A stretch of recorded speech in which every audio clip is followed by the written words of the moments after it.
G'day everyone, I'm Wayne Dowson from Wayne Dowson Fine Art, and this is a video on the war memorials and the wonderful people that we met around Lightning Ridge whilst Jackie and I were on our Outback Adventure.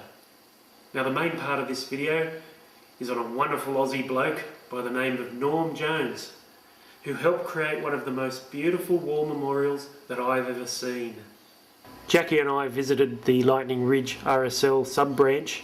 We had a wonderful afternoon tea with a bunch of fantastic people, including this elderly gentleman. He was a Polish fellow who served at Tobruk. And this is where we met Toby. We got together with Toby the following morning because Toby became the third portrait in my Anzac series. And that's Toby with his dog Ben.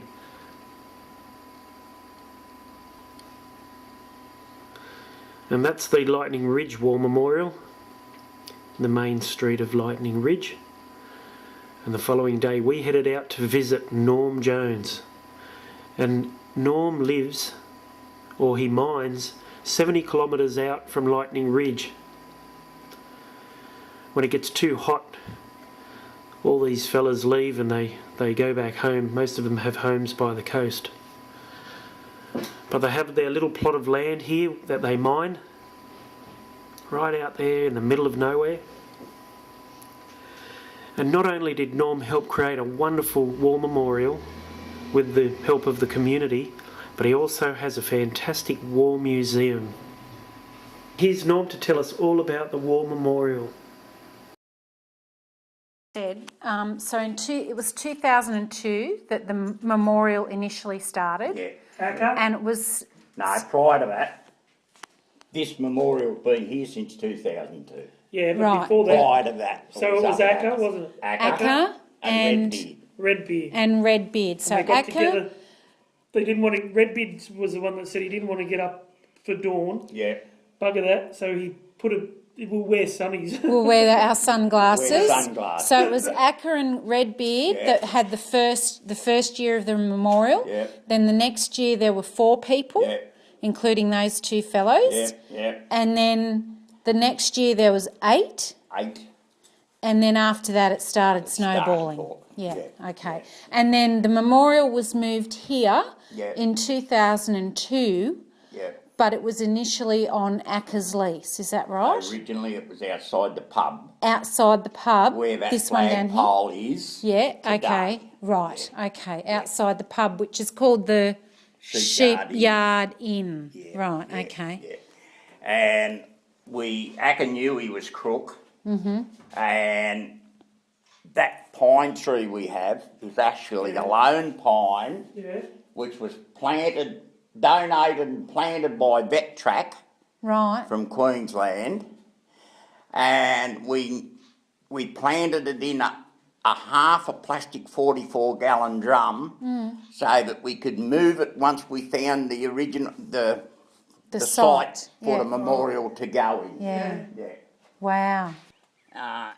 Telstra put their coaxial cable in, so they used to rip it with D8s before they put the actual cable down. And over near Grawen, there's an iron belt. And that when they ripped that, the big rocks came out. Some of them were over there too big to move. But we picked what we could out, and through working bees got them over here. There's probably a third of the rock under the ground, so the biggest of the rocks was a big rock. And we stuck a third under the ground and cemented them in so that they wouldn't fall over. But that was how we got them. So you had a high-ab on your truck? Yeah, we actually had a loader. Took over the GGSMA, which is the local mining group. Their loader, and we loaded it on the trucks. And then the real big ones, we borrowed a mate's crane, which is one of those photos got the crane in it, and we loaded the truck, then come back here and stood them up. But back then, when we're doing the big rocks, we'd get up to 20 people in a working bee. Yeah. That's great, isn't it? And the community looks upon the memorial as their memorial. Yeah. And they treat it with respect. Yeah. And the thing I like more than anything else is in the earlier days, quite often you'd see the Aboriginals out from Walgett Yeah. and sit at the barbecue table and that there we put in, and Mum would get up the kids for throwing papers on the ground. And, you know, and I'd hear them say to the kids, this is our memorial as well as the white man's. It's not the white man's, it's ours. Yeah. So, you're the first one to fly the Aboriginal flag. yeah, in New South Wales, as far as we know. What are those two guys? The two guys that I took a photo of? Yeah, they're both Aboriginal? ex-servicemen. George Rose used to be the senior elder, Yeah. and George was in the Second World War, and George was telling me he was sent up to the islands in the late 45s cleaning up the dead Jack bodies. Yeah. And he said they might have been laying there for months on end. He said it wasn't a real good job. No. But he wouldn't go to the RSL in Walgett because they wouldn't recognise the Aboriginals. See, that's horrible, isn't it? They weren't allowed to have a drink on Anzac Day until recently, which was terrible. Sad. Yeah. Thank goodness it's all turning around now. Yeah. Well, I got a lot of Aboriginal friends, you know. Yeah, and Tim Crichton, Dickie, the other young bloke, he was 3RAR in Malaya. Yeah.